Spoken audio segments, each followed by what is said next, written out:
Sexual Harassment as a Cybercrime Procedure and Laws for Protection by LeDroit, India.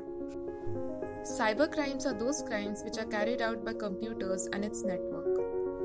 Cybercrimes is a broad umbrella that covered within itself a huge range of crimes including stalking, harassment, terrorism, and many more.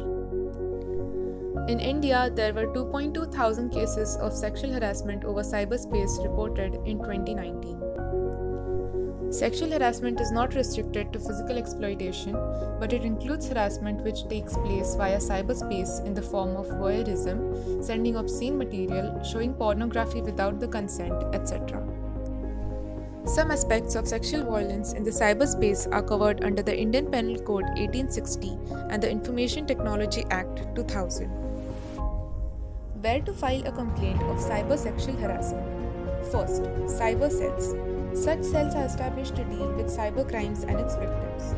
However, if there are no cyber cells, you can file an FIR in local police stations.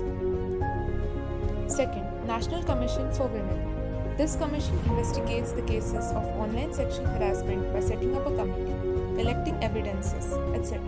on filing a complaint of sexual harassment. You can also file an online complaint in the commission. It is true that India does not have adequate legal provisions that clearly deal with sexual violence, especially in cyberspace. Laws to protect against cyber stalking. Section 354D of the IPC deals with stalking in all forms. If a man continues to stalk a woman through email, Facebook, messages, or any other form of electronic communication without her consent, he is liable to get punishment of imprisonment, which may extend to 3 years. However, if the stalking continues, the punishment may extend to 5 years. In most cases of online stalking, Section 72, which talks about penalty for breach of confidentiality or privacy of the IT Act, is employed. Punishment for online defamation. Section 499 of the IPC deals with defamation. If anyone makes defamatory remarks on social media or posts any obscene images or videos in public, he is liable to get punishment of imprisonment which may extend to 2 years. Things to keep in mind before filing a complaint. The FIR you are filing must be strong with evidences.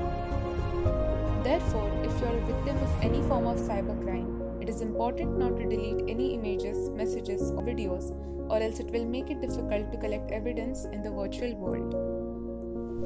It is advisable to take screenshots of the messages or photos because one might delete it. It is also advised to not wait too long.